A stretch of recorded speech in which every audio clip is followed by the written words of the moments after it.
मगाशी तुम्ही म्हणालात की 3 माध्यमातून धर्माचं कार्य चालू असतं, एक मौखिक, एक लिखित आणि रिच्युअल्स किंवा विधी कर्मकांड.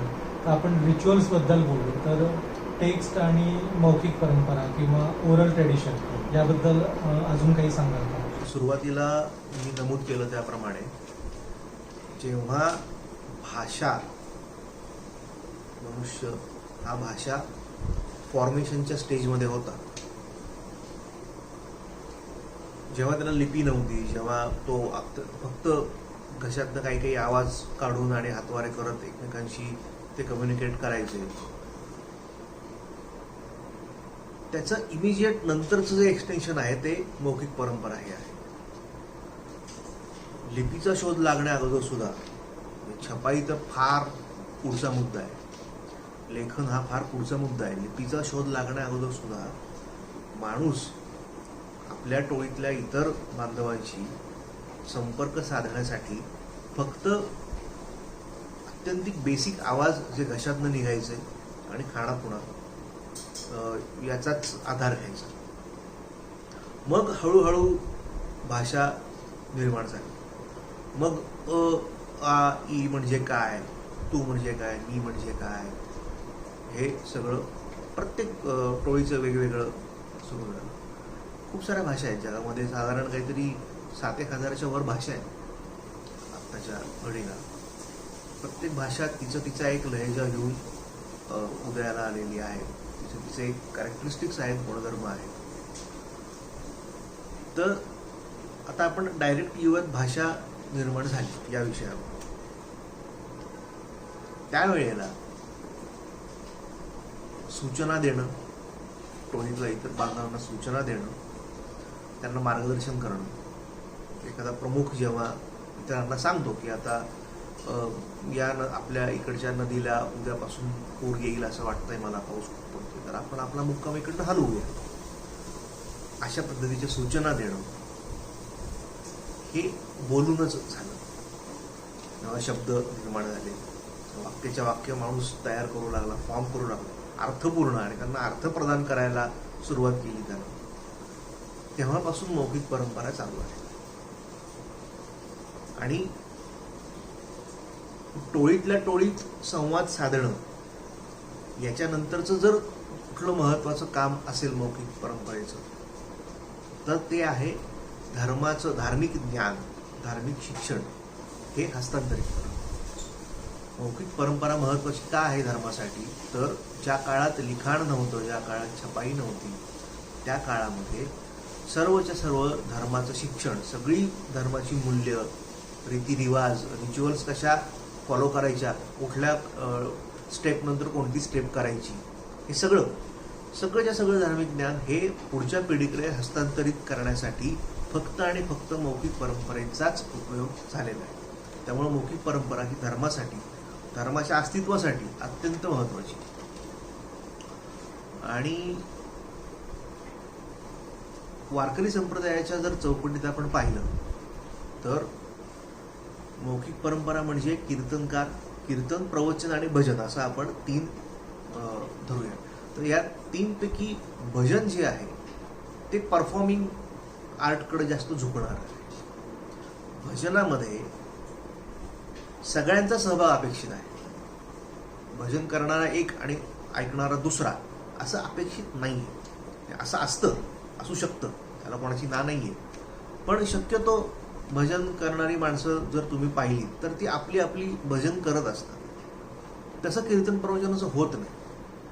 कीर्तनकार एक असतो आणि मग त्याच्याबरोबर जे टाळकरी असतात त्यांचा एक ग्रुप असतो, समूह असतो, टीम असतो, आणि त्यांना श्रोते असतात. प्रवचनकार तर अख्खा एकटा असतो आणि बाकीचे श्रोते असतात. तर अशा पद्धतीनं कीर्तन आणि प्रवचन जेव्हा परफॉर्म होतं तेव्हा सांप्रदायिक मूल्य ही काय त्याला म्हणू आपण ट्रान्समिट होतात.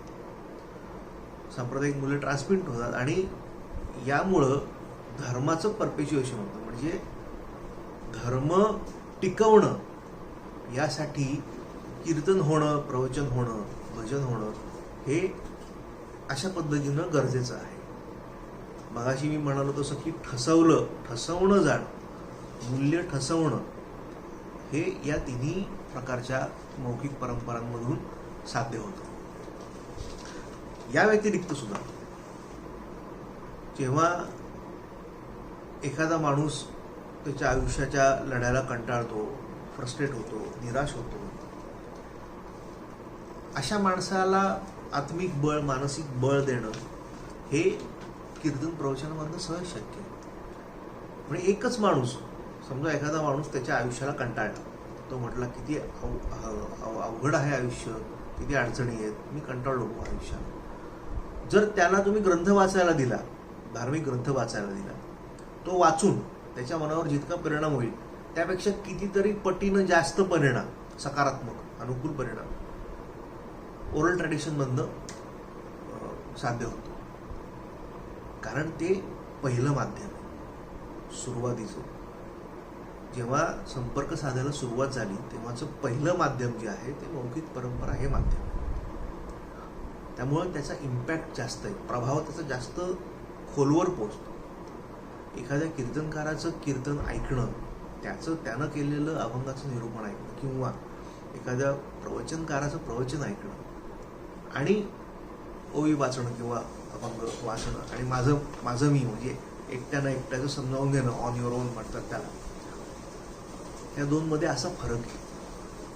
वाचून मला समजेल, मला कळेल, पण ऐकून ते जास्त खोलवर शिरेल आतमध्ये. यामुळं मौखिक परंपरा महत्वाची आहे. ते म्हणजे फक्त मानसिक बळ, आत्मिक बळ किंवा धार्मिक शिक्षण देणं इथपर्यंत त्यांचं कार्य मर्यादित नाहीये. तर इतर अनेक काही कार्य आहेत, जसं भावनिक निचरा असं आपण म्हणू. आता भावनिक निचरा होणं हे कीर्तनकार प्रवचनकाराला पण लागू पडतं, भजन करणाऱ्यांना तर ते 100% लागू पडतं. कारण त्याच्यामध्ये पूर्ण ऊर्जा दिलेली असते. भजन जेव्हा होतं तेव्हा त्याच्यामध्ये 100% ऊर्जा दिलेली असते त्या परफॉर्मन्सने. पण श्रोत्यांना सुद्धा ते लागू आहे. श्रोत्यांच्या सुद्धा भावनिक निचरा होतो. कितीतरी वेळेला मी असं पाहिलेलं आहे की कीर्तन होताना माझ्या फील्डवर्कमध्ये कीर्तन चालू असताना श्रोत्यांमधल्या काही माणसांच्या डोळ्यातनं पाणी व्हायला लागतं घळाघळा. ते का? तर कुठंतरी एका पॉइंटला तो श्रोता ते जे निरूपण आहे ते निरूपण स्वतःच्या आयुष्याला कसं लागू होतं याचा त्याला साक्षात्कार होतो आणि त्याच्या लक्षात येतं की मी कुठं चुकतोय, कुठं मी वेगळं वागलं पाहिजे, किंवा एक काय म्हणू त्याला, साक्षात्काराची भावना जर अत्यंत स्ट्रॉंग पद्धतीनं, इंटेन्स पद्धतीनं साक्षात्काराची भावना त्याच्या अंगावर येऊन अक्षरशः अशी कोसळली, आदळली, तर त्याच्या डोळ्यातनं घळाघळा पाणी वाहतं. ते पाणी दरवेळेला हे रडणं दुःखाचं असतं असा अजिबात भाग नाही. बऱ्याच वेळा काय होतं, म्हणजे मी हे खूप लोकांना विचारलेलं सुद्धा आहे की जेव्हा एक अलौकिक कनेक्शन जेव्हा होतं, म्हणजे या लौकिक जगाच्या पलीकडे जाऊन एक कनेक्शन जेव्हा होतं ते कीर्तनकारांचं होतं, प्रवचनकारांचं होतं, श्रोत्यांचं पण होतं,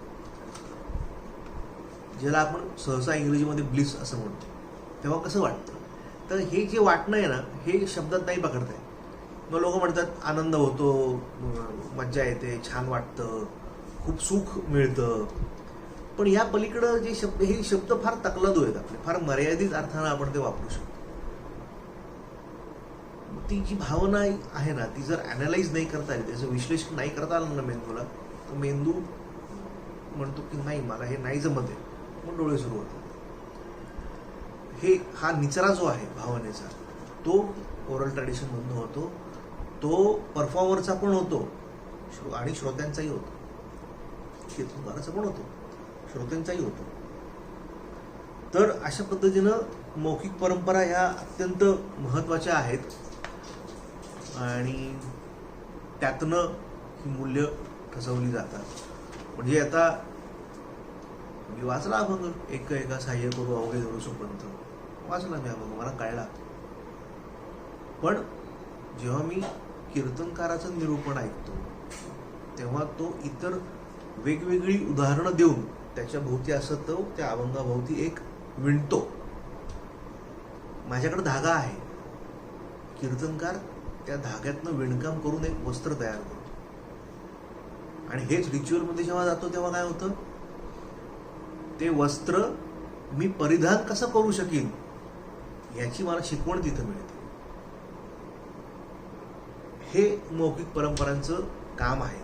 रिच्युअल, विधिनाट्य आणि दुसऱ्या बाजूला ग्रंथ यातला दुवा साधणं हे मौखिक परंपरांचं काम आहे, जे अत्यंत महत्वाचं आहे. जशा या मौखिक परंपरा महत्वाच्या आहेत तसंच वारकरी संप्रदायाचं जे टेक्स्ट आहे तर त्या टेक्स्टचा नेमका काय रोल आहे संप्रदायाच्या वृद्धीबाबत? टेक्स्टचा रोल असा आहे की कुठल्याही धर्माला किंवा संप्रदायाला अस्तित्वात येण्यासाठी 3 गोष्टी महत्वाच्या असतात. एक म्हणजे दैवत पहिलं, दुसरं म्हणजे रिच्युअल, एक विधी महत्वाचा, आणि तिसरं म्हणजे टेक्स्ट. या 3 गोष्टी असल्या तरच तो धर्म किंवा संप्रदाय अस्तित्वात येऊ शकतो.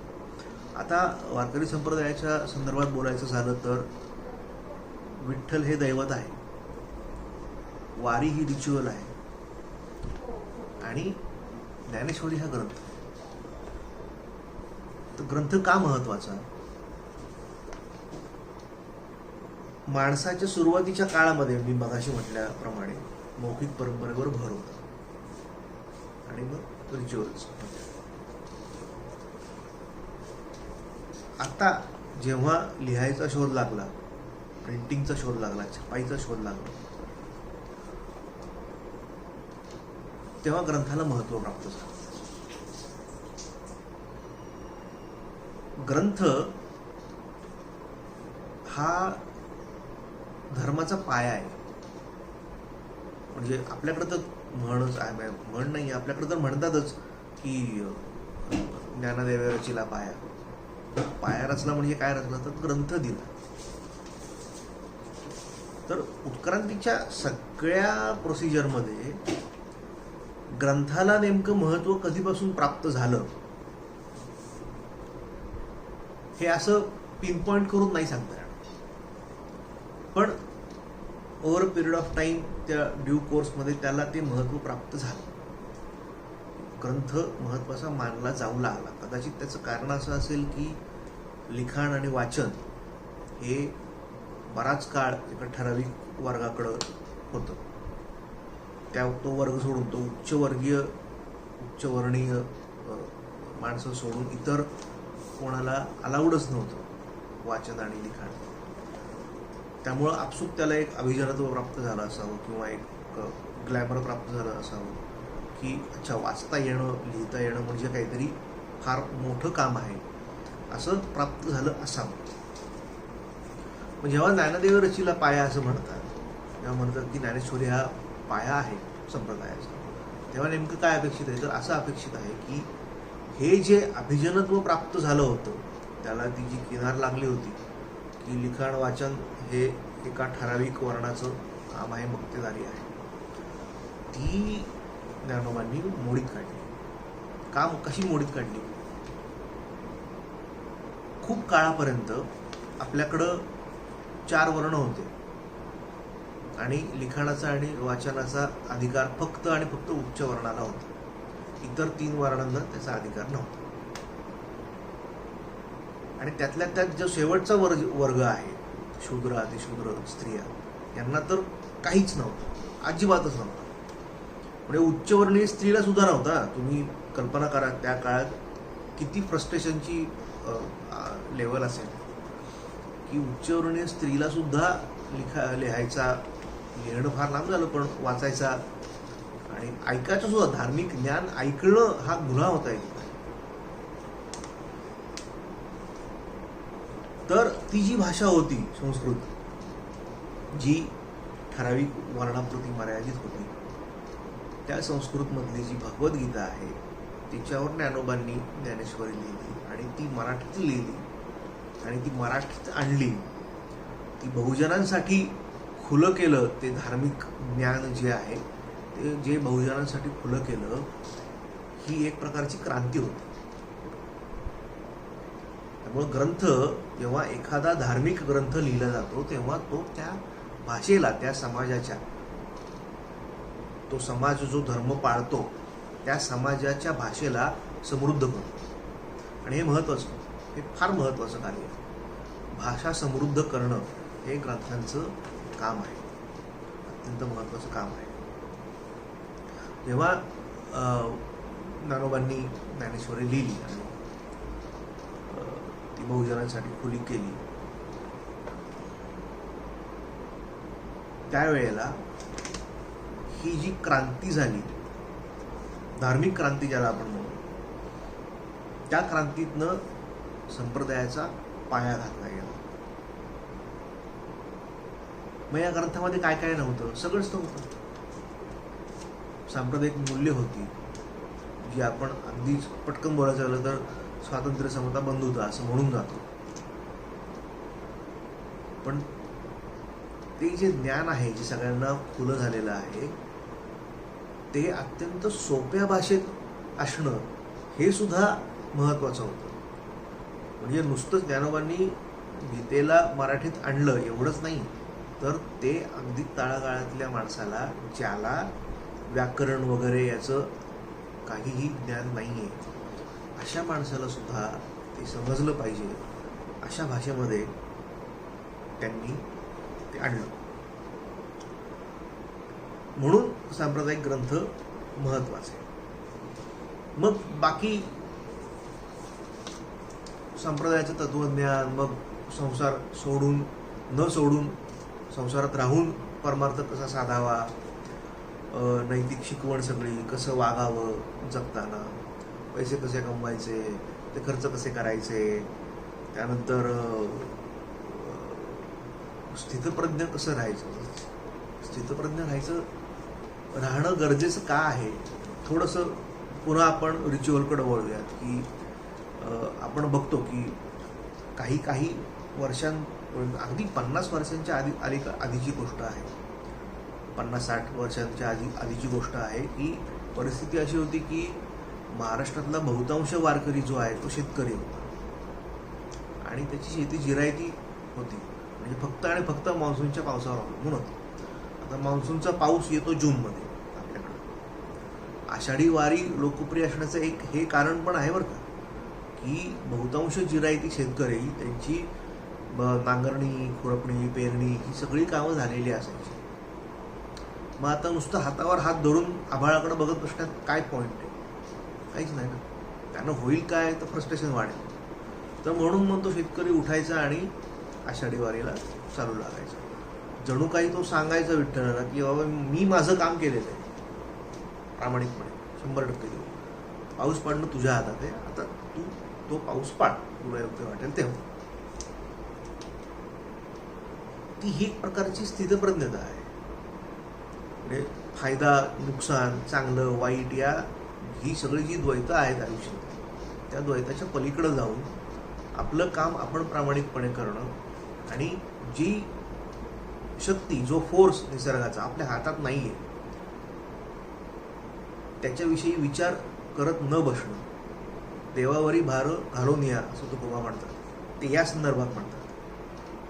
आलिया भोगासे असावे सादर, म्हणजे जे काय होईल काही करायचं नाही अशातला मुद्दा नाही आहे. जो फोर्स, जो घटक आपल्या नियंत्रणात नाही आहे त्याच्याविषयी विचार नाही करायचा. आपल्या नियंत्रणात जे आहे ती कर्म करून आपण मोकळं व्हायचं आणि मग बाकीचे घटक ज्याच्या नियंत्रणात आहेत ते आपोआप होत जातील. म्हणून देवावरी भार घालून आणि मग पाण्यात राहून कमळाच्या पानासारखं, पाण्यात राहूनही कोरडं राहायचं. ही शिकवण ग्रंथातनं दिली जाते. ही शिकवण रिच्युअल्समधनं अंगी भिनवली जाते. हा तो मुद्दा आहे.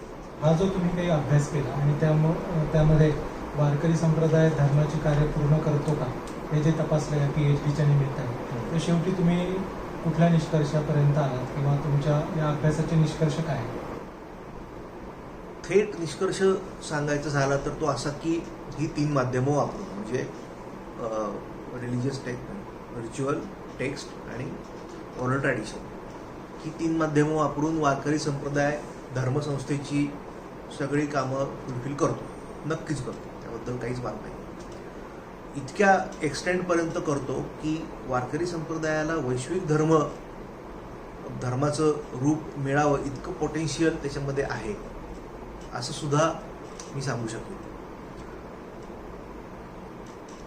इतर विद्वानांनी या आधीच्या जी फंक्शन्स, जी कार्य लिहून ठेवलेली आहेत ती तर वारकरी संप्रदाय पूर्ण करतोच, पण त्या व्यतिरिक्त सुद्धा भारतीय किंवा महाराष्ट्रीय चौकटीमध्ये काही फंक्शन त्याच्याकडनं पूर्ण केली जातात.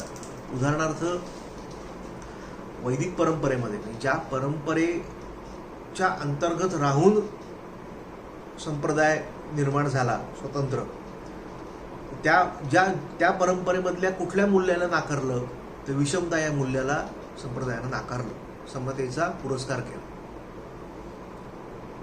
वैदिक परंपरेमध्ये मी मगाशी म्हणालो त्याप्रमाणे ज्ञानाचा हक्क हा फक्त उच्चवर्णीयांना होता, आणि त्या उतरंडीमध्ये ज्याला हक्क नव्हता, नाकारला गेला होता, तो शूद्रातिशूद्र. प्रत्येक वर्णाची काही कामं होती, तर त्यातल्या शूद्र वर्णाचं काम होतं सेवा करणं. आता वारकरी संप्रदायानं काय गंमत केली? वारकरी संप्रदायानं गंमत अशी केली की त्यानं सेवेला सगळ्यात वरचं स्थान दिलं. जेव्हा महाराज कीर्तन करतात तेव्हा ती सेवा असते, प्रवचन करतात तेव्हा सेवा असते, सप्ताह जेव्हा आयोजित केला जातो तेव्हा तो सेवा म्हणून केला जातो, पंगत जेव्हा घातली जाते तेव्हा ती सेवा म्हणून घातली जाते. यातनं प्रत्येकाला त्याचं जे काही मानसिक, आत्मिक, आध्यात्मिक समाधान आहे ते मिळत तर राहतच राहतं.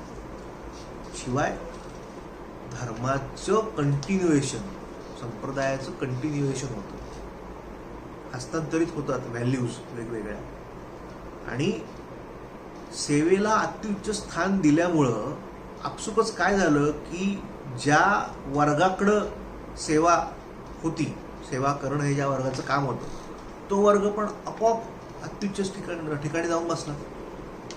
हे इतकं ऑर्गॅनिकली झालं की ते होण्यामध्ये काही संघर्ष निर्माण झालाय, कॉन्फ्लिक्ट तयार झालाय आणि खूप असंतोष निर्माण झालाय असं काहीही नाही झालं.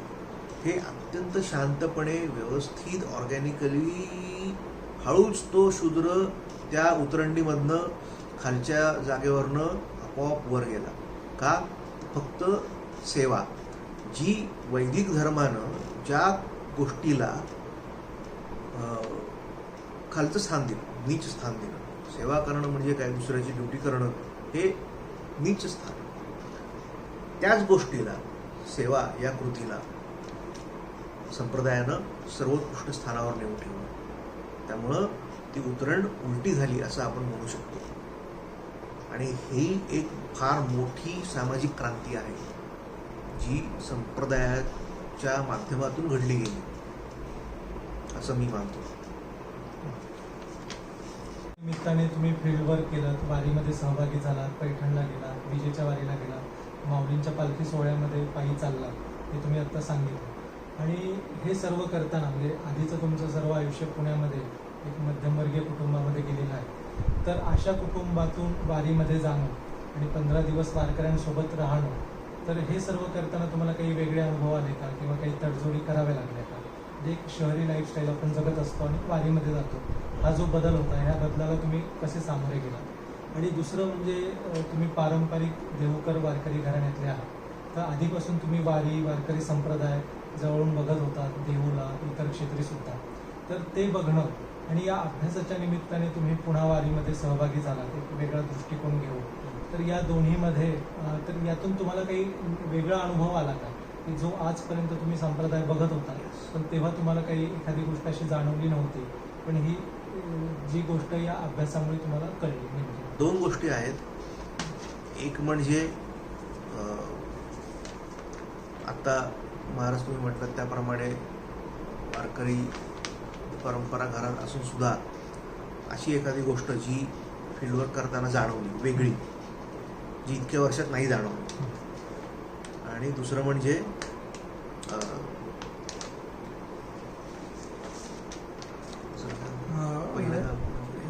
लाईफस्टाईलमुळे पुण्याच्या मध्यमवर्गीय lifestyle- मध्यमवर्गीय दोन गोष्टी आहेत महाराज यामध्ये, की पहिली गोष्ट म्हणजे पुण्यातलं मध्यमवर्गीय आयुष्य काढल्यामुळं वारीच्या वाटेवर काही अडचणी आल्या का किंवा काही समस्यांना तोंड द्यावं लागलं का. आणि दुसरी गोष्ट म्हणजे